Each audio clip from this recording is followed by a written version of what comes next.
forma descontraída, vamos levar para você o conhecimento para suprir a necessidade que existe entre a sociedade e os profissionais da engenharia, da agronomia e da geociência.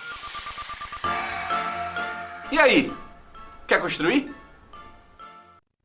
Fala, meus nobres, Luiz Diego gravando mais um podcast aí, quer construir. Satisfação em ter hoje aqui o presidente do CREA Bahia, Joseval Costa Carqueja, mais conhecido como Carqueja. Satisfação, Carqueja, ter aqui presente no nosso podcast. Muitíssimo obrigado. Nosso podcast é o único no Brasil que fala sobre o nosso sistema, né? Engenharia, agronomia e geociência. Então, tenho uma satisfação em tê-lo aqui presente. Já passou por aqui o Dilson, que está hoje nosso presidente aqui do CREA Sergipe. E hoje, com o CREA da Bahia, Carqueja, muitíssimo obrigado. Peço só um minutinho para você, para pedir para você, meu amigo e minha amiga, que ainda não é inscrito, se inscreve no nosso canal, dá essa moral para a gente e não esquece do triplo C, né? Curtir, comentar e compartilhar. Muito obrigado, Carqueja. Se apresente para quem não conhece, quem é o Carqueja, engenheiro agrimensor. Eu, em primeiro lugar, agradecer, Luiz, ao convite de estar aqui, falando um pouco na minha área profissional, que é o Carqueja, porque a gente está na presidência do conselho, mas a gente tem uma vida profissional, a vida de engenheiro do dia a dia. Joseval Costa Carqueja, eu sou engenheiro agrimensor, como você falou, sou sócio da Consultec, que é uma empresa de consultoria técnica e ambiental. A sede da Consultec fica em Barreiras, lá no extremo oeste do estado. Só para vocês terem uma distância, 890 quilômetros de Salvador para Barreira, né? Eu acho que eu sou o presidente do CREA, que mora mais distante da capital. Mesmo sendo criado em Salvador, há 16 anos atrás, eu tive um convite para transferir o escritório para Barreiras e não me arrependo. É uma fronteira agrícola, a área de expansão no estado da Bahia muito grande. Ainda tem uma carência muito grande de profissionais especializados em diversas áreas. E é aquilo, você ser empresário, ser profissional, ao mesmo tempo dirigente de um grande conselho como é o CREA Bahia, né? Verdade. Carqueja, vamos falar aqui sobre alguns assuntos aqui, como você falou, que você trabalha, né? Depois a gente dá uma pincelada rapidamente na parte do CREA Bahia. Em outra oportunidade, já deixo o convite aqui para te explanar mais essa parte do CREA Bahia, que, pô, estava falando aqui, tive a satisfação de ter aqui também presente o André, que é o seu coordenador da Engenharia Civil. E a Bahia é um país dentro do país, né? É um Brasil dentro do Brasil, né? Enorme. Eu imagino como deve ser desafiador ser presidente de um CREA, de um estado tão grande e uma capital, uma das maiores capitais do nosso país também, com mais de 3 milhões de habitantes, que é Salvador.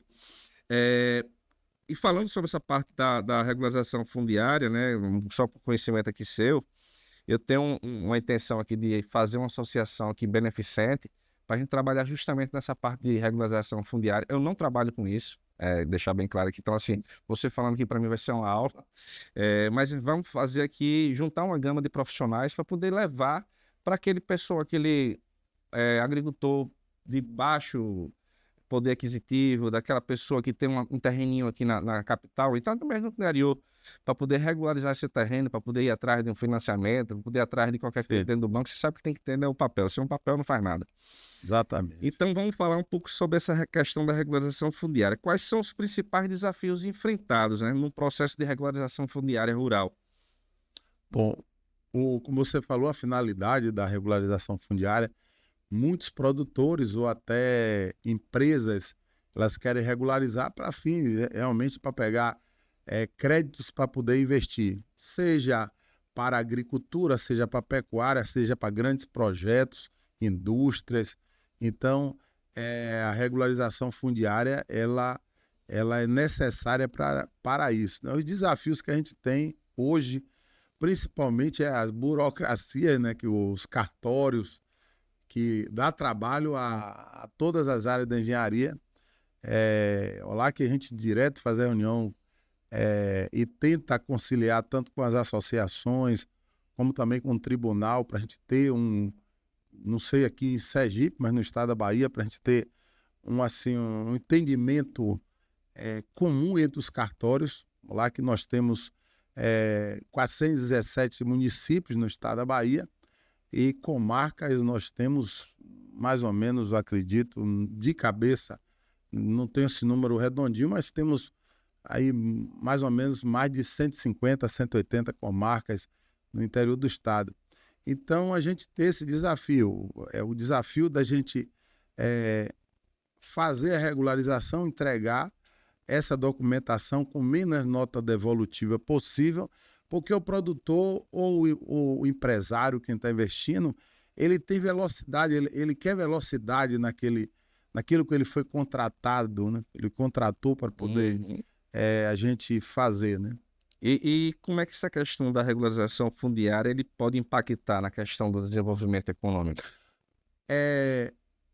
Vamos lá, se você não tem um imóvel regular, o banco não empresta recurso. A região, como eu lhe falei, estou no oeste do estado, é um grande celeiro do agronegócio do estado da Bahia. Lá eu tenho um vizinho a Barreiras, São Desidério, e em município é o maior produtor de algodão do país, né? Então lá é uma região que planta-se muito algodão, soja, milho. As fazendas lá não se fala em... Só para você ter uma ideia, uma fazenda de 1.000 hectares lá é uma fazenda pequena. Lá eu tenho clientes lá que tem 30.000 hectares, 100.000 hectares. Eu tenho um cliente sozinho que ele tem mais de 300.000 hectares de terra, né? Então é muita área.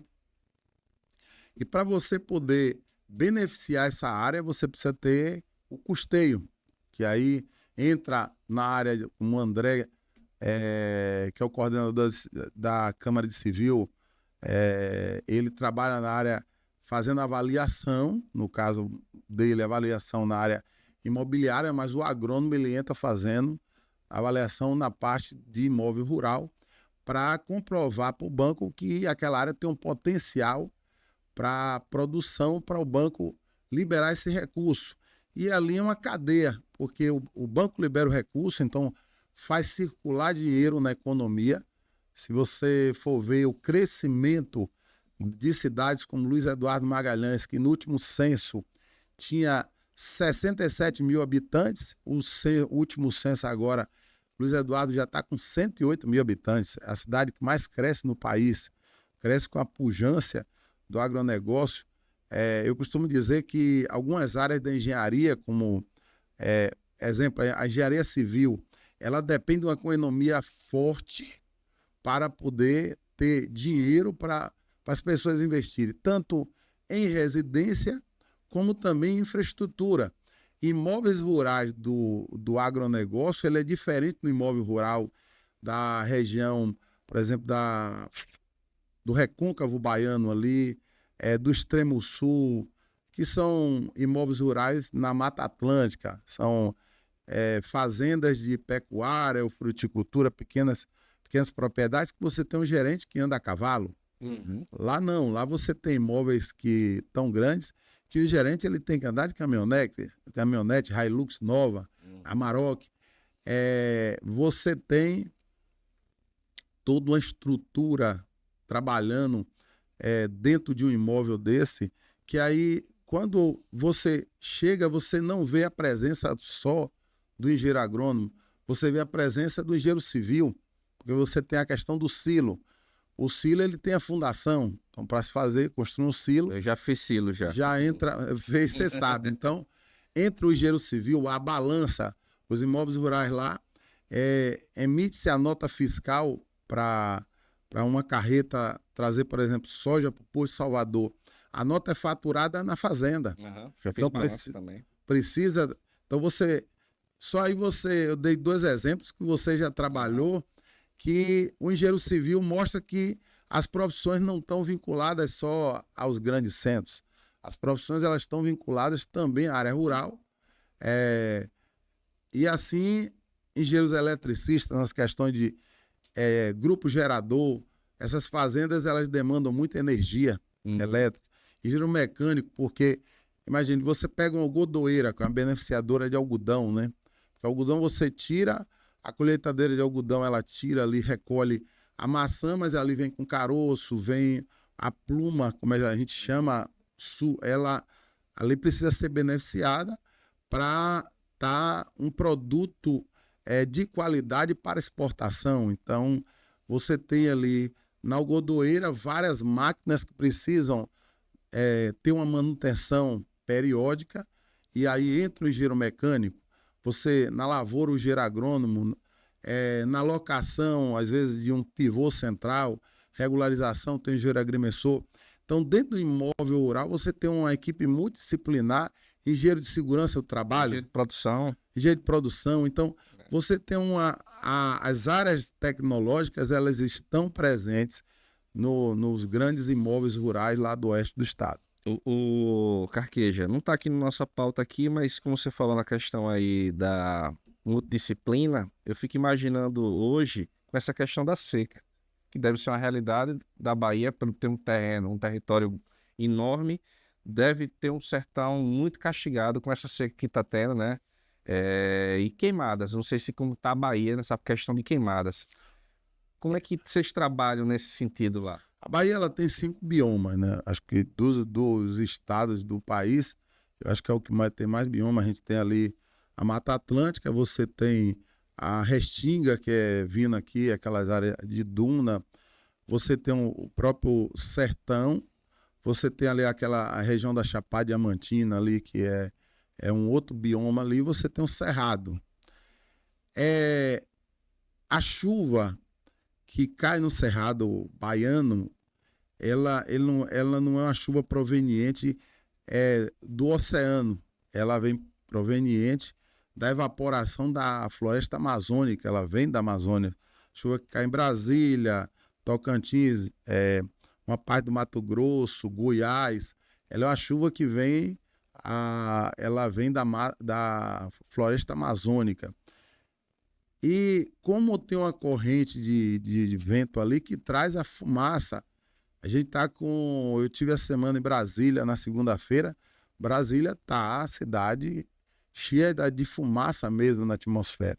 E eu vi em entrevista especialistas falando que essa fumaça ela só vai diminuir quando vier o período de chuva.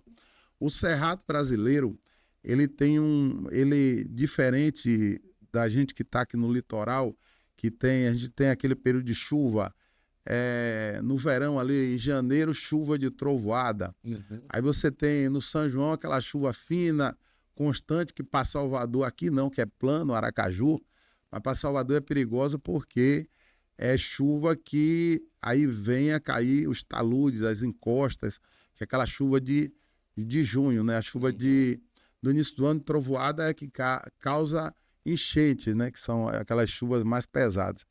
O oeste do estado, como toda a região do Cerrado, o período de chuva é de outubro até abril. Então a gente está no período da seca mesmo do Cerrado. Então a gente está aí há um mês de vir o período chuvoso. Então, nesse período, além da fumaça, das queimadas, você tem uma umidade muito baixa, umidade relativa do ar. A umidade aqui na beira do mar, aqui no litoral, é 80%. Lá em Barreiras deve estar 7%, 8% de umidade. Então, acaba que vive aqui, for para lá, sangue no nariz seca. Sangue no nariz, resseca os lábios, tem que estar usando banho de cacau. Criança, por exemplo, essa época, crianças, idosos têm muitos problemas respiratórios. E o sertão não, o sertão a gente está no período que não está no período de chuva. Eu posso falar do sertão. Minha esposa é de Juazeiro, ali da Bahia, então eu vejo o período de chuva no sertão. As queimadas estão acontecendo em grande parte na Amazonas, Mato Grosso e o Cerrado brasileiro, né? Que ali você tem os dois biomas, floresta amazônica e Cerrado brasileiro. Bom, eu tenho lá meu terreno, procuro lá a empresa do Carqueja. Quais são os documentos necessários para poder chegar até você, para poder dar andamento na parte da regularização fundiária? Eu faço a regularização fundiária rural. A urbana, ela tem legislações, por exemplo, a gente ouve muito falar do REURB. Eu me especializei na parte fundiária rural. Vamos lá para o rural, que é onde move o Brasil, né? É onde move o Brasil. A rural, eu preciso ver a matrícula do imóvel, é uma coisa que as pessoas têm até uma divergência. Eu tenho a escritura do imóvel. Não, a escritura é um contrato que é feito entre duas pessoas. Você, por exemplo, pode lavrar uma escritura vendendo um imóvel para mim, como você pode lavrar também vendendo para outra pessoa. Agora, o que importa é quando você averba aquela escritura no cartório de registro de imóveis, porque a escritura ela é feita no tabelionato de títulos e documentos. É o que o povo chama por aqui de recibo, não tem um recibo. Existe o recibo também, só que o recibo ele não é lavrado no cartório. Certo. Você pode ter uma promessa de compra e venda. Então, a promessa você pode averbar no cartório, mas você não pode, no cartório de títulos e documentos, mas você não consegue transferir a matrícula para seu nome. Já a escritura de compra e venda, sim. Você já consegue. Aí você leva para o tabelionato de registro de imóveis e ali averba pagando as taxas. Então, sempre eu peço a matrícula ou a certidão de inteiro teor da matrícula, CCIR, que é o cadastro que o pessoal chama de INCRA, né? O ITR, para eu analisar a documentação, para ver realmente se ali o imóvel que ele está falando, ver a localização, solicito uma pessoa que acompanhe, porque a gente ainda pega muitos imóveis que a descrição é muito carente. Por exemplo, você pega às vezes uma matrícula que ele está lá, inicia-se o vértice desse imóvel no terceiro coqueiro à margem do rio. Isso há 30 anos atrás. Alguém arrancou lá um coqueiro, como é que você vai achar o terceiro? Lascou tudo. Então, a gente pega, analisa para a gente poder, até para eu dar um orçamento. Então, eu dou uma olhada para ver se o imóvel tem uma dificuldade, porque às vezes você chega com um imóvel de 1.000 hectares do Oeste, que é um quadrado. Eu já medi um imóvel que era um quadrado que eu medi em 2 horas, 1.000 hectares. Como eu já medi uma área de 1.000 hectares em 5 dias, né? É isso que eu ia perguntar para você. Existe uma diferença na questão do tempo de você entregar esse material pronto para o cliente por tamanho, por conta de tamanho? Por tamanho.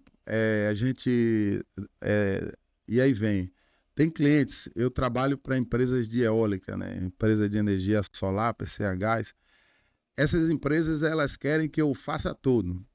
Então, eu vá a campo, faça a equipe faça a medição, a gente faça a questão ambiental, atualize CCR-TR, pegue as cartas de confrontação e depois leve para averbar no cartório e já entregue a ele pronto. Então, esse período não vai ser o mesmo de eu pegar só, fazer medição e entregar para o proprietário. E as áreas, a depender da característica do imóvel, a área de eólica é a área de declívio. Então, para você chegar num marco, às vezes, você demora 3, 4 horas a pé. Já a área lá do agronegócio, a gente para o carro do lado do vértice. Uhum. Então, você corre a fazenda toda de carro, né?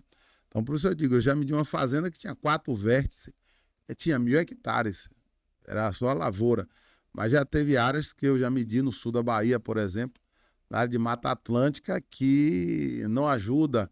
Sinal de satélite, a gente está com copa de árvore, isso dificulta muito. O georreferenciamento aí dá até interferência, né? Dá interferência. E aí, qual seria a margem de erro aceitável nesse sentido aí? O tolerável para o INCRA, que a gente chama... Você tem a acurácia do aparelho, mas o tolerável pelas normas do INCRA é 50 centímetros. Mas a gente tem aparelhos hoje que a gente trabalha. Aquilo era no início do georreferenciamento, que a gente trabalhava com ProXR. Era uma mochila nas costas, uma antena, cabo, menino. Tinha um palm top, era um problema sério. Hoje não, hoje a gente trabalha lá no escritório, a gente tem o RTX, você tem o RTK, o Hyper. Esses aparelhos, eles têm a precisão muito grande. Mesmo com mata, você consegue aí 2 centímetros, você trabalha na casa dos milímetros de erro, né?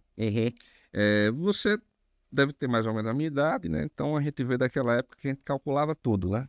Isso. Usava muito software, era tudo na munheca. Como é que você vê essa questão da evolução? Você estava falando dessa questão da tecnologia, era 50 centímetros, hoje você trabalha com 2 centímetros. Como é que você vê essa questão da evolução para poder você fazer esse referenciamento? Bom, quando eu me formei, eu ainda estudei, ainda fazendo levantamento em teodolito, né?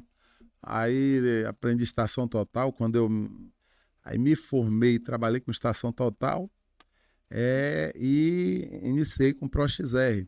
Se a gente for olhar a evolução que a área nossa, ela teve uma evolução muito rápida e muito grande. Hoje a gente tem até nas normas de fundiárias do INCRA, né? Você pega, eu lembro que na primeira norma você só poderia usar GPS, estação total para alguns para vértices de rio, áreas inacessíveis, áreas fechadas. Hoje você já pode utilizar drone, por exemplo. Só que o drone para áreas maiores eu não recomendo, porque você tem muitos pontos de controle para pegar. Então, se a gente for olhar a evolução que a geodésia e a topografia deu do salto em pouco tempo, ou se a indústria automobilística tivesse essa mesma evolução, a gente já tinha uma Ferrari numa cabeça de alfinete. Ó. É isso mesmo, que na civil a gente já vê hoje, converso aqui com vários amigos da gente, eu falo, bicho, profissão de pedreiro, carpinteiro, armador vai ser extinto. 20 anos a gente vai ter, claro, obviamente, mas vai ter obras pequenas para fazer em periferias, mas obras de indústrias, de empresas grandes, não vai ter mais. São profissões que hoje tá uma carência muito grande, né? Ainda a construção civil ela está procurando profissionais lá no estado da Bahia, está uma carência muito grande. Não está diferente aqui não, tá? E a gente eu conversando lá em São Paulo também, com a presidente do CREA São Paulo e até com algumas construtoras. Antigamente eles utilizavam muita mão de obra do nordestino na construção civil. Hoje está uma carência tão grande que eles estão utilizando a mão de obra de venezuelanos. Pessoas que estão vindo de outros países porque a carência está enorme. Eu acredito, agora vou dar uma opinião pessoal, né? É um podcast, então é um programa de opiniões. Sim. Eu acredito que, assim, como o governo federal lá no passado facilitou a entrada de muitas faculdades e saíram formando de qualquer jeito um bocado de profissão, ou aquele cara que poderia trabalhar na construção civil, ele deixou de ser um pedreiro, um mestre de obra, e ele hoje é um desempregado formado em administração. Sim. Engenharia, qualquer outra que seja. Então, o mercado hoje ele é carente por conta disso, porque você tem muito desempregado, formados, a maioria das vezes você tem muito colega engenheiro dirigindo Uber, né? Por quê? Porque facilitou a entrada na faculdade, não se preocupou com a qualidade que ia sair. E não se preocupou também com o desenvolvimento do país para poder gerar emprego. Justamente. E aí onde está, como você falou aí, hoje você tem PECA, por exemplo. Tomei aqui já multa, assim, querendo me aplicar multa, né? Graças a Deus ainda não chegou na multa não, espero que não chegue, mas por conta justamente que estava com a falta da mão de obra, e a parte que está sendo querendo lhe contratar também faz um orçamento furado, muitas das vezes deve também passar por isso também nessa questão. Você é contratado para aquele negócio, quando você chegar lá o cliente quer mais do que você colocou no seu orçamento. Acontece aqui. Eu não vou dizer o nome da empresa, né? Ela é mundial, essa empresa aí, mas querendo me aplicar dando de pensando que eu sou besta. Entendeu? Ele pediu um bocado de programa, PCMAT, PCMSO, PPRA, um bocado de programa, que a gente sabe que não é barato, esses programas, um serviço de 100 e poucos mil reais. Falei, mas você não está no orçamento isso aí é custo. Com certeza. Entendeu? Eu falei, você me representa quase 20% do valor da obra que você está querendo que eu faça, pô. Não tem condições de executar, mas aí vamos ver o que vai acontecer lá na frente. O Carqueja, Tá tendo essa questão das queimadas, né? Que é uma realidade de hoje, né? Não é uma coisa de ontem, não. É uma realidade de hoje. Quais são as consequências hoje para um proprietário que não tem o seu terreno, né? Regularizado, né? Porque tem uma PL aí que tá para sair, não sei se é uma PL ou se vai ser um decreto, que o governo federal vai aplicar aí para quem tiver queimadas irregulares perder esse terreno, perder essa propriedade. Qual é o olho hoje do Carqueja? Estou dizendo do presidente do CREA, não. Um profissional Carqueja. Como é que vê essa questão dos proprietários que não têm ainda o seu imóvel rural regularizado? Não vai perder, porque o governo só pode pegar aquilo que tem. Como é que ele desapropria o imóvel? O imóvel ele é um imóvel que tem, né, matrícula, como eu disse, inscrição, o INCRA todo. O governo vai, cria-se um processo de desapropriação e toma essa terra. Como é que ela vai tomar uma terra que Não está com matrícula. a legislação diz que ela é uma área da União, né? Devoluta. Então, ela é uma área devoluta, então não tem nem o que tomar. A pessoa que está ali, ele é terceiro de boa-fé, às vezes ele guarda ali aquela promessa de compra e venda, que para ele é a matrícula do imóvel embaixo do travesseiro, embaixo do colchão, com toda a segurança do mundo, que para ele aquilo ali é que comprova a posse da área dele, mas não é, né? Então, essa questão das queimadas, até para eu ir, tá tramitando, mas o que eu observo nesse meu tempo, você disse, ó, quem está falando aqui é o profissional Carqueja. Nos meus 16 anos que eu estou no oeste do estado, se eu lhe disser que eu nunca vi um incêndio que foi por raio, por vidro. Primeiro, a gente está num período de seca do oeste, dando um exemplo, oeste do estado. Que raio tem se não tem chuva? E mesmo se for no período de chuva, se cair um raio, vai queimar ali, mas não vai... você não vai ter um material seco para aquele fogo se alastrar, porque o material vai estar molhado. Eu saio de Barreiras mesmo, só para você entender, na segunda-feira, eu estava olhando, estava iniciando, eu indo para o aeroporto, eu cheguei para minha esposa e disse assim, ó, tá vendo ali? Depois o povo fica dizendo que o incêndio é natural. Você olhava a serra do aeroporto, tinha um ponto aqui, outro ponto ali, outro ponto, tinha uns 10 pontos que você via que foram incêndios colocados na serra do aeroporto, lá de Barreiras. E muitos incêndios que eu já vi saindo da cidade de Barreiras e ganhando o cerrado em volta da cidade, vem de lote urbano. A pessoa não quer mandar roçar o lote, bota fogo no lote, ali tá perto da serra, aquele incêndio ali pega a mata, aí tende a queimar. Propaga. O que eu observo também, muito incêndio caçador, coloca fogo. Você tem na beira dos rios, lá do cerrado, você tem a vereda, que não é a PP. A PP é a área entre a área inundada, então vai da largura do rio, for rio até 10 metros, 30 metros de APP. Então você tem uma área de vereda. O que é que eles fazem? Eles colocam fogo naquela vereda, porque se o mato estiver alto na vereda, ele não consegue ver o animal ali, se o animal estiver a 50 metros, 100 metros. Mas se ele bota fogo, ele consegue enxergar o animal longe. Isso eu já vi vários. O que eu observo é que o governo, como levando para a esfera municipal, estadual e federal, tem que criar políticas de educação da população. O grande produtor rural, ele não vai botar fogo, não. Tira isso da cabeça. Ele gasta milhões para ele pegar uma terra e tornar ela produtiva. O solo do cerrado, ele é um solo arenoso. Imagine, você, soja de primeiro ano, não se planta soja de primeiro ano, você solicitou na parte ambiental o desmate, que é a supressão da vegetação nativa, né? Então você desmatou, então você precisa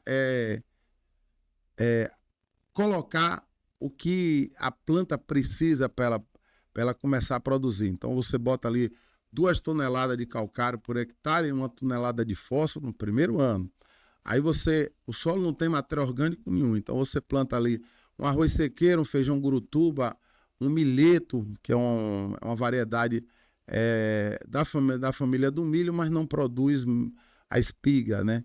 Então você passa a colheitadeira, tritura aquele material, joga no solo, passa a grade para incorporar matéria orgânica naquele solo. No segundo ano você vai botar ainda mais 1 tonelada, 1,5 tonelada de calcário, fósforo, vai fazer a mesma coisa. Você só vai começar a plantar, por exemplo, soja no terceiro ano. O investimento é muito alto para o cara tocar fogo. E você está incorporando matéria orgânica no solo. Imagine você está com 4 anos fazendo isso, vem um incêndio. Aquele incêndio vai ganhar lavoura e vai queimar toda aquele matéria orgânica que você ficou 4 anos incorporando no solo, você vai jogar dinheiro fora, porra. Então nenhum produtor tira. Não é porque o produtor ele é um grande ambientalista, é porque ele também tem pena do bolso dele. Justamente. Então, se vende-se uma coisa muito, muito estranha, que é o produtor, não. Ali, a maioria desses incêndios, é a pessoa mesmo que pode pegar uma bituca de cigarro, jogar pela janela do carro ou acender. Então, é a cultura que a gente precisa mudar. Ô Carqueja, qual o papel do engenheiro agrimensor no processo da regularização ambiental? Bom, a gente na parte ambiental, a gente entra o CA, que é o Cadastro Ambiental Rural. A gente não tem atribuição para processos, por exemplo, de PAD ou PRAD, que é Plano de Recuperação de Área Degradada, inventário florestal, IARIMA, isso aí não, isso aí são engenheiros florestais, a parte de plano de recuperação de área degradada, engenheiro agrônomo, mas a gente entra na parte do CA, né, fazendo levantamento, que é o Cadastro Ambiental Rural, que hoje é obrigatório essa questão do Cadastro Ambiental Rural, né? O Carqueja, aqui nós temos diversos pessoas que assistem ao nosso programa, né? Tanto os profissionais do sistema, quanto também aqueles curiosos e aqueles que estão querendo ingressar na faculdade. Vou especificar aqui, não está na nossa pauta aqui, mas o que seria engenheiro agrimensor e engenheiro agrônomo? Qual a diferença? Bom, o agrônomo ele está ligado à questão do plantio, né? Se parece muito os nomes, mas eu estou mais ligado a civil do que a agronomia. Se eu pegar a minha grade curricular ou a grade do curso, você vai ver que várias matérias, até mais ou menos metade do curso, são idênticos. As matérias ligadas a civil, eu pego estradas, pavimentação, então eu posso fazer a parte de estradas, eu só não entro se tiver obra de arte, ponte. Se for manilhão, eu posso fazer. Aí quando entra na parte de construção é que eu vejo só matéria de construção e entro na questão da geodésia, batimetria, sensoriamento remoto, aerofotogrametria, que é uma outra área. Já agrônomo não. Enquanto o agrimensor e o civil, a gente estuda o solo para compactar o solo, para estar trabalhando com esse solo compactado, o agrônomo ele estuda para descompactar o solo. Porque o solo descompactado é um solo propício à produção. Para a gente, o solo compactado, para a questão de pavimentação, para a questão de... aí eu vou para a questão de terraplanagem, por exemplo, eu trabalho com terraplanagem em projetos de eólica. Então, para mim, o solo compactado é um solo bom. Uhum. Já para agrônomo, não, né? Então, tem, apesar dos nomes agrimensor e agrônomo serem parecidos, eu não vejo Tem nada a ver uma coisa. coisa. O Carqueja, como é que a questão do cumprimento das leis ambientais pode influenciar, facilitar no processo, né, da regularização fundiária? Bom, a gente tem os entraves na questão da regularização. Vamos lá, se eu fui contratado para fazer regularização de um parque eólico. Quem primeiro chega no parque eólico é a gente e quem vai instalar a torre de teste, né? Antes de montar uma estrutura eólica, se coloca a torre de teste, que aí é uma empresa especializada nessa área, geralmente o responsável técnico, engenheiro eletricista, com especialização em energias renováveis, né? Então ele coloca para medir a questão de variação, velocidade do vento. E a gente entra com a questão da prospecção da área, que aí eu vou verificar a documentação. A maioria dos parques eólicos do estado da Bahia, ele está no sertão do estado. E aí o sertão, ele é uma região parecida com o oeste do estado há 30, 40 anos atrás. É muita área que você tem muito problema de formal de partilha, inventário que não foi feito. Então a gente entra para fazer isso. Para quem está investindo na eólica, ele precisa de velocidade na gente analisar, atualizar, regularizar aquilo. Mas aí entra a parte ambiental, que para parque eólico, ele tem uma parte ambiental muito rigorosa. Você pontuaria isso como se fosse uma barreira principal, não? Não. Se o órgão ambiental agilizar, não estou falando agilizar de maneira errada, não. Vê isso como desenvolvimento para o Estado. É um parque eólico, você vai trazer emprego e renda, dinheiro que vai circular. Energia limpa. Energia limpa. Só que assim, não tem uma linha de transmissão que diz assim, ó, essa energia aqui, ela é derivada de parque eólico, parque solar. A gente sabe que a linha de transmissão ela é nacional, então você tem ali energia que vem de hidrelétrica, de termoelétrica, nuclear, de tudo. Então não tem essa diferenciação. Agora, as licenças, você tem licença de operação, licença de implantação, você tem o próprio IARIMA, que o IARIMA, ele é uma licença ambiental, ele é um levantamento da fauna e flora daquele local onde vai ser implantado o empreendimento. E o IARIMA, você tem que ter uma equipe multidisciplinar para fazer o levantamento do IARIMA todo, né? O IARIMA é um processo complexo, é um dos processos mais complexos que tem na parte ambiental. Ele envolve vários... biólogo, engenheiro florestal, engenheiro agrônomo. Advogado, tudo. Eu imagino. E a rima é bem puxado aqui. Teve um colega que me convidou uma vez para poder fazer um interior aqui em Sergipe. Não deu certo por conta do valor. Deve ter procurado um bem mais barato. Então aí ele foi. A rima ele é caro. Justamente. Ele é caríssimo. Poucas empresas fazem a rima. Justamente. O Carqueja, peço licença aqui, agradecer aqui nossos patrocinadores, a Geobras, Serviços Geotécnicos Geobras, 3D Engenharia, pensando em construção de alto padrão, 3D Engenharia, Barbearia Marcelo, corte masculino, Barbearia Marcelo, Soedes Empreendimentos, serviços de obras públicas, Bergs Hidráulica, serviços hidráulicos, Bergs Hidráulica, Suprimac, aluguel de máquinas e equipamento para sua construção, Suprimac, IGL Construções, obras de incorporação. Desculpando aí que tem que agradecer nossos amigos. Mas eu acho que ele faz aquele cabelo na barbearia. É Marcelo, hein? Marcelo, de 15 em 15 eu tô lá. Mas Marcelo joga duro.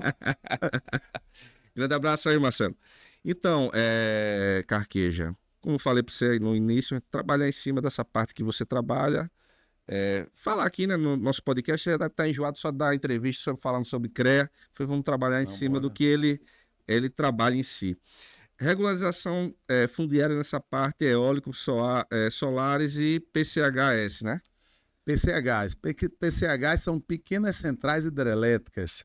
Você tem as grandes centrais, que é exemplo, você tem Sobradinho, Três Marias lá em Minas, você tem Itaipu, você tem Três Gargantas na China, como todo mundo já. Você tem aqui Paulo Afonso, aqui perto de Sergipe, e você tem as pequenas centrais hidrelétricas, que são hidrelétricas, só que miniatura, menores mesmo, com duas, às vezes tem algumas com 5, 7 turbinas, não são turbinas grandes igual a Paulo Afonso, mas geram energia, geram 1 giga, 2 giga de energia. Então, existem as PCHs, né? A gente chama até a sigla, né? Bom, quais são os desafios? A gente falou aqui na questão que você falou que chegar lá, às vezes o cara não tem a documentação para poder ser questão de regularizar essa área de plantação dos parques eólicos e solares. Existe mais algum empecilho, às vezes, da prefeitura local, de você chegar lá, pô, não, aqui na minha cidade não. Não. As prefeituras, eles querem, porque eles vão receber os ROID, né? Do parque, gera emprego, o dinheiro circula. Vou dar um exemplo. Hoje a política dos parques eólicos é um pouco diferente do parque solar, né? Parque eólico, o que é que acontece? Ali na região ali vou dar um exemplo, Santo Sé, Sobradinho, Campo Formoso, Juazeiro na Bahia e tal. Eu trabalho, a minha empresa trabalha para 3 empresas de energia eólica. Você faz a prospecção, faz terraplanagem, a depender da quantidade de máquinas que são colocadas, né? E se você olhar uma fundação, uma hora que você tiver assim, com o tempo, tenha curiosidade, vocês que estão assistindo aí, procure vídeos para você ver a quantidade, a estrutura que a construção civil entra para fazer a base de uma torre de eólica. É uma estrutura monstruosa, né? Monstruosa, porque imagine, quem já passou pela rodovia aí, com aquelas, o aerogerador, a estrutura, a hélice de uma eólica é enorme, aquilo ali. Imagine aquilo montado, recebendo ainda o vento para ir gerando energia, o esforço. O empuxo que ele deve dar aquilo ali, né? Então, quem é o proprietário daquele imóvel? Eu conheço proprietários que ele teve 10 aerogeradores colocados no imóvel dele. Se você for colocar hoje, eles recebem em cima da geração de energia. Vale em torno de 3 mil com os aerogeradores que estão sendo instalados hoje. Esse valor gira em torno de 3 mil a 3.500 por aerogerador. Você imagine, o proprietário que ele consiga ter 10 aerogeradores, ele vai receber entre 30 a 35 mil reais por mês sem tirar a bunda da cadeira. Só que aí a empresa de eólica, ela renda. Isso aí, então ele vai receber, ele não é diferente dela comprar a área. Porque imagine, ela vai comprar a área, Luiz. Ela compra, vai pagar o que aí? Vamos lá, dependendo do tamanho da área, vai pagar aí 10 milhões, 8 milhões. Aquela pessoa que nunca não sabe trabalhar com dinheiro para poder fazer investimento, com 2, 3 anos... Já foi. Vai morar na periferia dos grandes centros. Então você vai ter o êxodo rural. A política que as eólicas elas fazem, não, ela consegue manter as pessoas no imóvel, a pessoa vai ter dinheiro para beneficiar aquele imóvel, porque ele só arrenda a área que está instalado o aerogerador. O restante da área está livre para ele criar caprino, ovino. Não existe nenhuma poluição ambiental ao redor daquele que está ali, né? Não. Existia sempre um mito daquelas linhas de transmissões que causa problema cardíaco e tal. Não sei se aquilo é mito ou verdade, que eu não entendo, né? Então, só pessoas que têm propriedade de causa vão poder falar. Geralmente essa linha de transmissão, ela passa em área de mata. O produtor ele recebe, ele é indenizado pela faixa de servidão, que ali é uma faixa de servidão de linha de transmissão, porque ali ele fica impedido de, por exemplo, plantar árvore de grande porte. Uhum. Ele não pode. Mas não existe questão de saúde, né? Você pegou só. Então, foi uma pegadinha aí para poder ver se o nosso presidente estava afiado no negócio. Não. Mas essa parte aí, uma hora eu vou tirar a dúvida com. Então, existe a questão de diferente para você fazer um PCH, para você fazer um projeto eólico de grande porte, ou é a mesma coisa? Não existe a diferença. A PCH, eles vão me passar o projeto da área inundada. A gente tem a área, a montante e a jusante, né? Do talude ali da PCH, né? Você vai ter o canal, onde você vai pegar a água para poder levar a casa de força e as turbinas. O que a gente vai se preocupar além de medir o imóvel todo, a gente tem que medir os marcos de nível para a gente passar para a empresa a área inundada, porque a gente vai pegar um projeto que vai dizer, ó, isso aqui vai inundar até a cota tal. Então eu vou fazer o levantamento para verificar quais são as propriedades que vai ser inundada aquela área, a quantidade de hectares que vai ser inundado, para poder aquele proprietário ser indenizado. Então, há uma indenização daquela área. Fora aquela área também, as empresas, ela deixam a área de uma margem de segurança, a área de APP também, porque é a APP de um lago que não é uma lagoa natural, é um lago artificial, né? Então, quando há desapropriação, porque no caso do PCH tem que haver desapropriação de imóvel.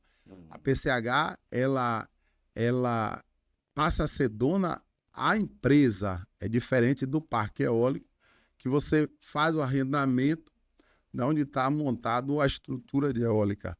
O parque solar também ele tem essa diferença. O parque solar tem que ser comprado, o imóvel. Eu vou montar ali um parque solar dentro de uma área de eólica, porque tem a questão da perda de energia, né? Uhum. Então, eles estão utilizando muito os parques híbridos. Então, aquela área ali vai se montar em 200, 300 hectares. Então, aquele imóvel, eu meço, desmembro da área total. Então, a empresa compra aquela área onde vai ser montado o parque solar e aquela área passa a ser dela, da empresa. A eólica não. A eólica, a legislação permite você arrendar, né?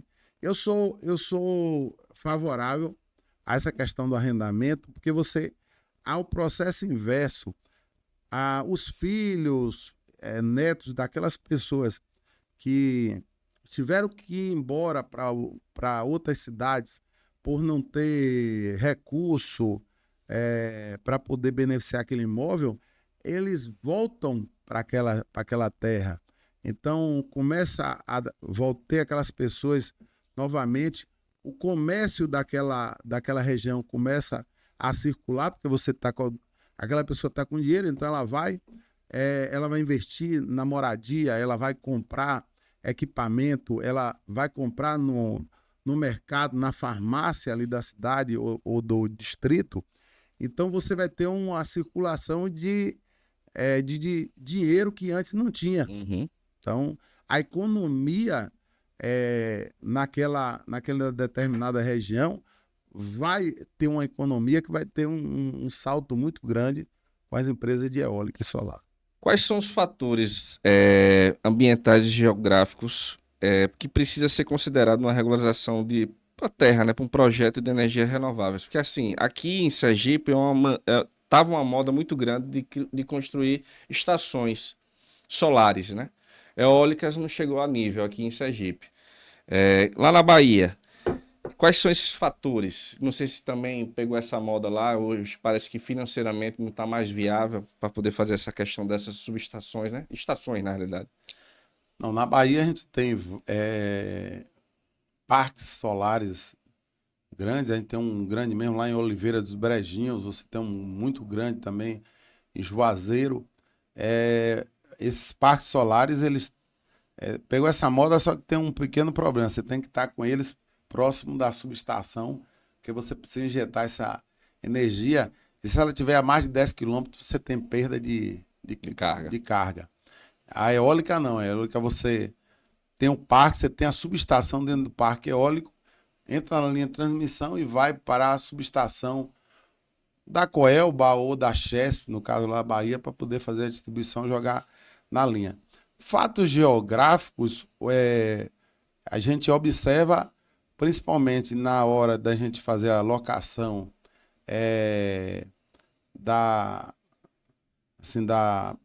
do acesso que vai ter as torres, ambiental.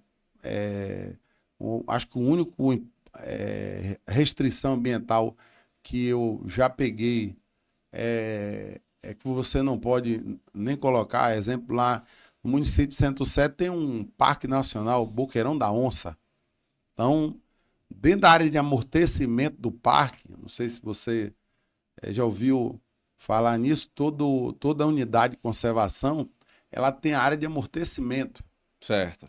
Então, é uma área ali que você tem alguns critérios que você tem que cumprir, porque você tem uma área, né, entre a transição do animal que mora num parque para a área que você vai estar beneficiando. Então, algumas áreas, a área de amortecimento é 2 km, outras são 10 km, essa área de amortecimento, né? Então, a restrição que tem quando tem áreas próximas a parque ou dentro de parque. Você não tem. Tem também o cuidado, as empresas de eólica, ela tem esse cuidado em áreas de mineração. Centro-Sé mesmo descobriu lá uma jazida de ametista e o pessoal estava dinamitando. Só que você está dinamitando uma rocha, então o que é que as empresas fizeram? Eles solicitaram a licença no DNPM ali mais para criar uma barreira próximo aos parques, porque senão você está dinamitando próximo a fundação que foi feita ali com um aerogerador, pode causar um tombamento de um equipamento daquilo. Uhum. Mudando aqui um pouquinho de assunto, vamos lá para projeto de irrigação, que você também trabalha com isso aí. Sim. Quais são os principais fatores técnicos, né, que precisa ser considerado para planejar um sistema de irrigação? Primeiro, a água. Então, peraí, você vai pegar essa água, vai ser outorga de poço ou outorga de rio. Então, a outorga de rio a outorga é onde você é o nome da licença que você solicita ao órgão ambiental para você estar tirando aquela água, né? Então, falando numa linguagem mais popular, né? Então, se ela é de rio, aí tem que consultar o órgão ambiental para ver se aquele rio ele pode solicitar outorga, porque ele vai dar entrada no processo.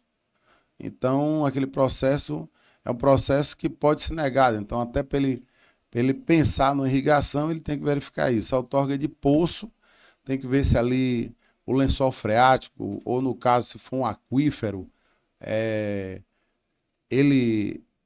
você pode extrair a água e a quantidade, porque você tem poços de pequena vazão e poços de grande vazão, né?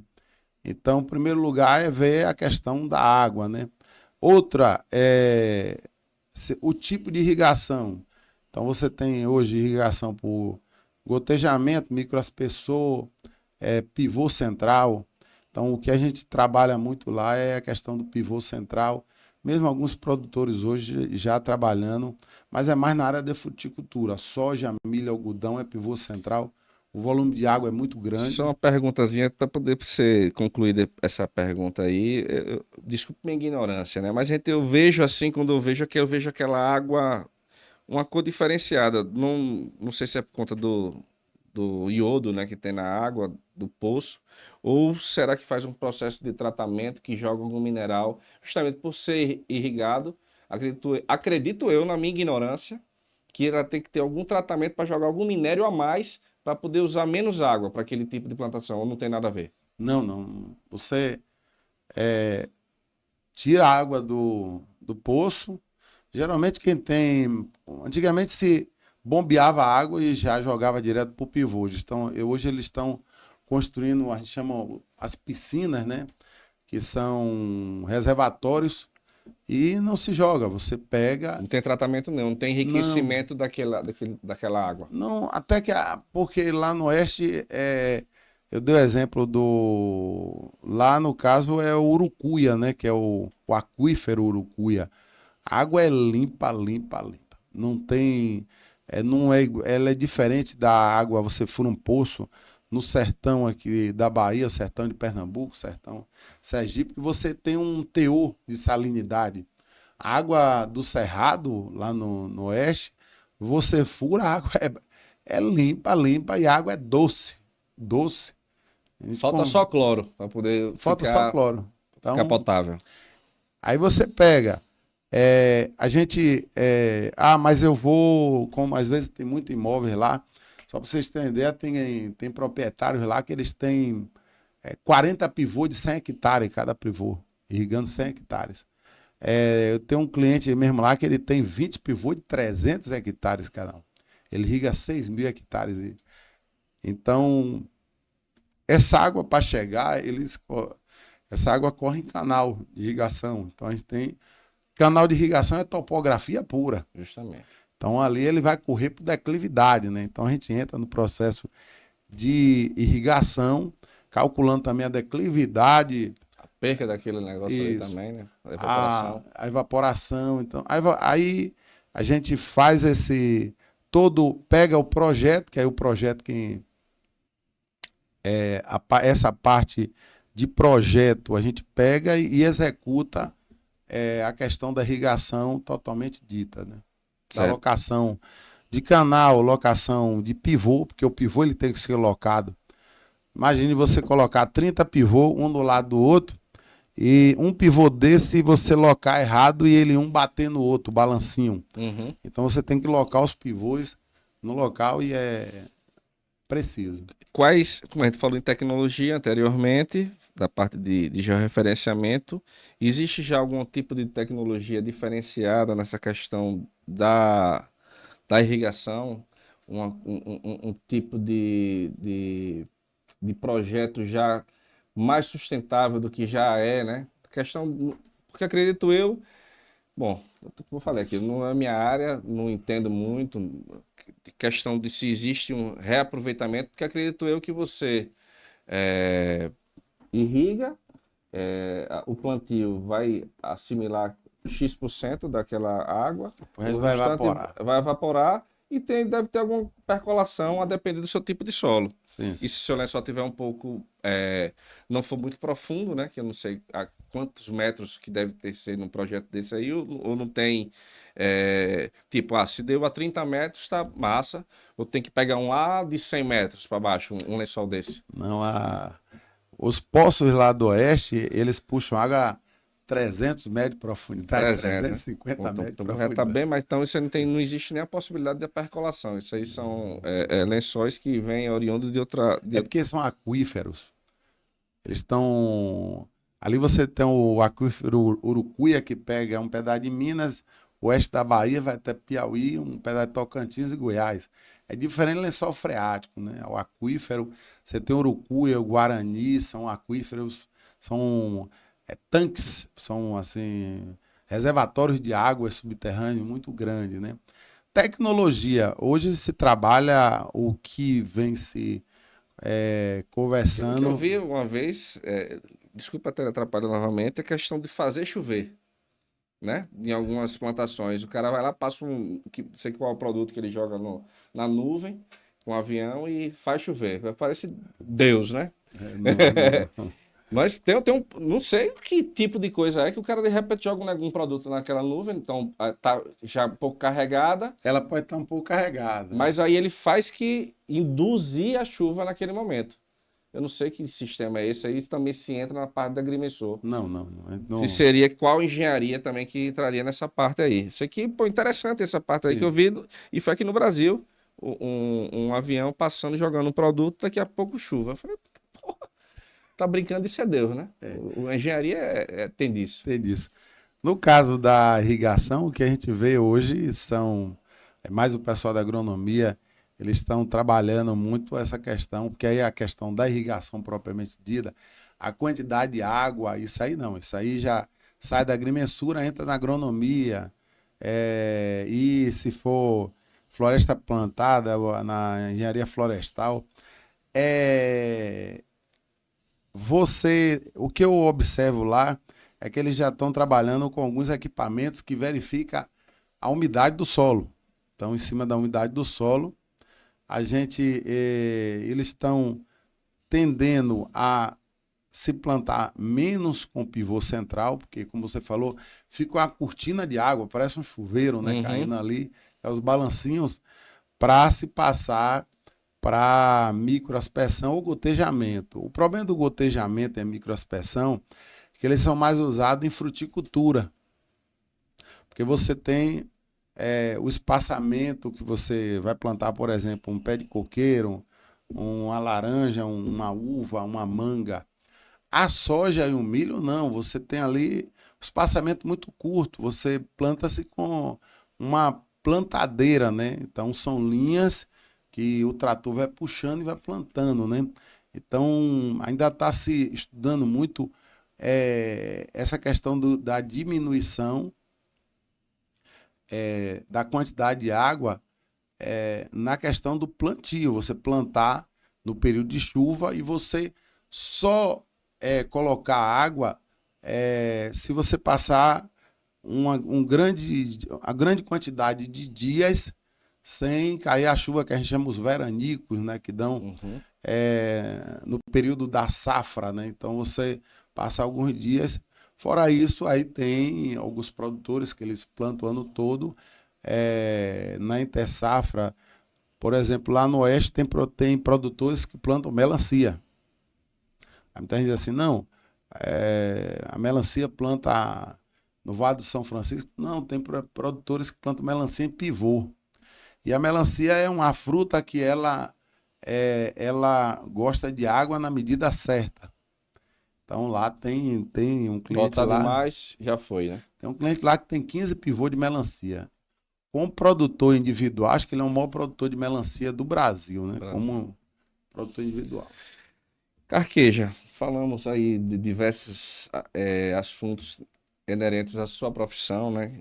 Estou tirando a parte aqui de estar se doando enquanto presidente lá do CREA Bahia, que é honorífico, né? Sim.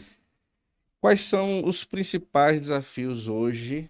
Você está no primeiro mandato ou já é o segundo? Segundo mandato. Então, nessa trajetória sua aí de 4 anos à frente do CREA Bahia, quais foram os desafios mais enfrentados, né, de você ficar num CREA que, em termos de território, é um Brasil dentro do Brasil? O desafio principal é eu morar no interior do estado e presidir um CREA na capital, né? Mas quando você vai morar em Barreiras, lá no oeste, você começa eu brinco que para mim 500 quilômetros é logo ali, né? Porque tudo é longe. Então, o deslocamento de Barreiras para Salvador, para mim não é assim, não vejo tanto desafio. Olha lá que eu já fui conselheiro do CREA, fui diretor-geral da Mútua Bahia, já fui presidente de associação, de federação, então acho que o desafio maior foi eu ter assumido o CREA em plena pandemia. Eu assumi em 2021. Então, você ter que retomar o conselho e você ter que reestruturar o conselho para um novo mundo, né? Então, a gente investiu muito em tecnologia, nos serviços do conselho. Então, hoje a gente verifica isso no atendimento. Antes da pandemia, você tinha um atendimento do CREA que atendia-se num dia 300 pessoas lá na sede. O CREA Bahia ele tem 30 escritórios no interior do estado.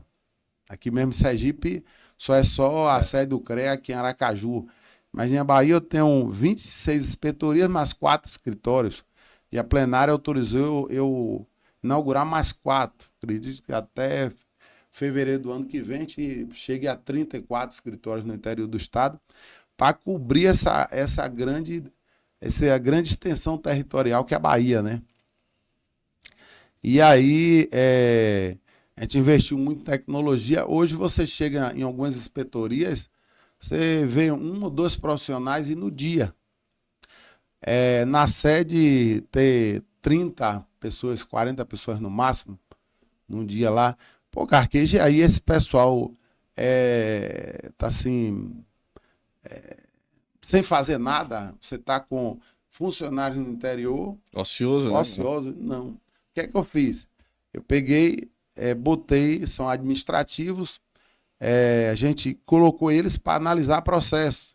Então, o processo de um acate que saía, por exemplo, aqui de Paulo Afonso, ia para Salvador, hoje é analisado em Paulo Afonso e é deferido em Paulo Afonso. Então, eu estou usando essa mão de obra do estado todo para eu dar mais velocidade. Então, quando eu entrei no CREA, um acate demorava 40 dias. Ó, eu não sei nem quanto tempo demora aqui. Eu já fiz o CREA lá, presidente, não na sua gestão e bem antes, tem mais de 10 anos, eu acho, que eu fiz uma obra lá em Salvador. Durou 2 anos uma CAT. Hoje eu lhe digo, eu estou entregando o CAT em 48 horas. Não sei como está em Sergipe. Pode Sergipe estar demorando. Eu estou 2 anos de intertício, então não posso nem lhe informar. Mas depois vou perguntar ao nosso presidente aqui para saber como é que está durando. Mas é porque eu tenho mão de obra. Eu fiz concurso ano passado. Então hoje eu estou conseguindo entregar uma CAT em 48 horas. Ela está sendo analisada. Claro que tem CATs complexas, muito profissionais. A minha CAT não saiu, não. Ela foi analisada, teve a nota devolutiva, se tiver tudo redondinho. Contribuir, né, com informações e tal. Se tiver tudo redondinho, 48 horas. Da mesma maneira, registro de empresa, registro profissional. Então, eu dei velocidade às demandas que o profissional, porque o mercado de trabalho cobra da gente uma velocidade, uma agilidade rápida, né? Então, o CREA ele precisa da mesma maneira, ele precisa trabalhar rápido para que o profissional, a cada dia, ele possa estar no mercado mais competitivo e com a documentação necessária. Tudo que é bom dura pouco. Conversa aqui foi excelente, esclarecimentos aqui, tanto para mim quanto para quem está nos assistindo, essa questão da diferenciação do agrimensor para o agrônomo, da questão também do que o senhor trabalha, chamando de senhor para a hierarquia, né? Mas aqui eu quero que o senhor faça o convite aqui para quem está assistindo a gente. Para quem não sabe, o CREA Bahia vai sediar a SOEA, que é a Semana de Engenharia, né? Esse ano. Faça o convite, diga onde é que vai ser, como é que faz para se inscrever, a data, né? Pode ficar à vontade para essa câmera aqui. E assim, para encerrar também, a gente teve toda essa conversa do agrimensor, o engenheiro agrimensor de Val Carqueja, mas é uma coisa que eu sempre falo. Quando eu sento na cadeira do CREA, eu não levanto a bandeira para a minha área. Eu tenho que defender todas as profissões. Então, parabéns por isso. Quando eu brigo pelo desenvolvimento do estado da Bahia, o desenvolvimento cria riqueza para o estado e cria emprego. Eu me preocupo muito como eu vou gerar emprego para os profissionais de todo o estado. Então, da mesma maneira que eu quero que o CREA trabalhe na capital, ele trabalha no interior também, e isso a gente vem conversando com vários órgãos para a gente ter um desenvolvimento do estado muito melhor. Em cima disso, ano passado, eu levei para o Colégio Presidente a proposta de estar trazendo a SOEA, que é a Semana Oficial da Engenharia, Agronomia e Geociências, para a capital baiana. Foi deferida pelo Colégio Presidente, pela plenária do Conselho Federal. Então, a SOEA é o maior evento da área tecnológica do Brasil, né?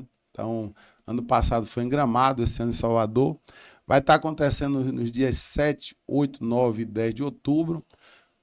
Logo um dia depois do primeiro turno da eleição, né? A gente não escolhe, porque a gente depende muito da disponibilidade do centro de convenções. Porque, como é um evento muito grande, eu tive que bloquear o centro de convenções inteiro, lá de Salvador. Então, ele está bloqueado só para a SOEA. É um evento fantástico, vai estar discutindo diversos assuntos de todas as áreas que compreende o Conselho. temos o tema, né, que é desenvolvimento, sustentabilidade e educação, que é o tema principal da SOEA desse ano. Em cima desse tema, a gente trabalhou, quando fala o CREA Bahia e o Conselho Federal, em cima da grade de palestras. Quem tiver curiosidade, entre no site tanto do CREA como do CONFEA, vai ter lá SOEA, 79ª SOEA, ou até baixa o aplicativo, tem um aplicativo da SOEA, 79ª SOEA. Tá lá toda a grade de palestra, toda a parte das atrações, tudo que a gente teve um carinho muito grande para estar recebendo quem está vindo na capital baiana. Aqui quem está aqui em Sergipe é pertinho. É do lado, né? É do lado, somos... Minha passagem já está comprada. Somos estados irmãos, né? Isso, justamente. Então, quem tiver essa curiosidade de ver, então é um evento fantástico que vai estar acontecendo em Salvador. Eu levei esse ano, no início do ano, uma discussão para o Colégio de Presidente que se escolhesse o estado não só a do ano que vem, como de 2 anos para frente. Então, ano que vem vai ser Vitória do Espírito Santo. E no último Colégio de Presidente a gente levei essa discussão e fiz assim, propaganda grande. E pela primeira vez a SOEA vai estar vindo para o estado de Sergipe. Isso, 2026. Em 2026. E já coloquei o estado da Bahia à disposição do presidente Dilson para a gente dar expertise. A gente já está na 5ª SOEA. Para a gente poder ajudar vocês aqui na primeira SOEA aqui de Sergipe. Agradecemos. Que vai ser a 81ª SOEA. A do senhor vai ser a melhor, porque vai ser antes, mas depois a nossa vai ser a melhor, porque vai estar depois. A gente vai fazer a melhor SOEA do ano de 2024. Né? Isso aí, então tá valendo. Presidente, muito obrigado. Eu deixo sempre aqui a última pergunta, que na realidade é uma pergunta pedindo para o convidado deixar uma mensagem. O que Carqueja espera do futuro? Bom, a gente espera do futuro, assim como brasileiro, baiano, a gente espera, eu acredito muito no nosso país, acredito muito no estado. Então a gente vem trabalhando para a gente ter cada dia um país melhor, e assim, um país melhor para todos, né? Então, a mensagem que eu dou, os engenheiros, eles precisam, já que eu estou aqui como presidente do conselho, a gente precisa ser mais unido. Eu acho que a gente é uma profissão muito dispersa. Se a gente pega exemplos, a OAB, o Conselho de Medicina, você vê que quando tem um evento, uma reunião, eles são muito participativos, eles são muito corporativistas, mas corporativistas entre eles. Eles se juntaram entre si para brigar pelo bem, um bem melhor para eles. Então a gente precisa se juntar, os engenheiros precisam acreditar mais no sistema, parar de se queixar. É muito fácil presidir o Conselho de Contabilidade, é muito fácil presidir o Conselho de Economia, não desmerecendo os outros conselhos, mas porque você só tem uma única formação profissional. A gente está, eu, por exemplo, lá na Bahia, Dilson aqui em Sergipe, a gente preside um conselho que só títulos tem 310 títulos. De engenharia, 134, na resolução 473, que é a tabela de títulos. Então, o desafio de presidir o CREA é muito grande. A necessidade do engenheiro civil é diferente do mecânico, é diferente do agrônomo, que é diferente do engenheiro eletricista, que é diferente do engenheiro químico, que é diferente do engenheiro ambiental. Se o profissional ele não levantar da cadeira e ir procurar o CREA para dizer, CREA, eu preciso disso, eu acho que se o CREA fizesse isso aqui é melhor. Justamente, porque você não pode ter a visão de um todo. Eu não tenho bola de cristal, não adianta. Então o profissional ele precisa parar de dizer eu pago o CREA não faz nada por mim, e vir trazer essas sugestões de melhoria para o CREA. Porque para a gente fazer um CREA melhor, não depende só do presidente. aí depende de todo mundo. Nós somos uma engrenagem. Então, o profissional é uma peça dessa engrenagem, o presidente é outro, o conselheiro do CREA é outro, as entidades é outro, os inspetores é outro. Então, para a gente fazer essa engrenagem rodar, eu preciso da contribuição de todos. Carqueja, meu muitíssimo obrigado. Muito obrigado à disponibilidade. Carqueja veio participar do CP aqui, não foi? Do Nordeste, né? Fórum Norte-Nordeste de Presidentes. E se disponibilizou aqui para dar essa entrevista aqui para a gente, levar o conhecimento para você, meu amigo e minha amiga. Então, meu muitíssimo obrigado. E peço para você, meu amigo e minha amiga, que ficou até agora, assistiu essa aula aqui sobre agrimensura com o nosso amigo Carqueja. Se inscreve no nosso canal e não esquece C. Curte, comenta e compartilha. E aí, quer construir?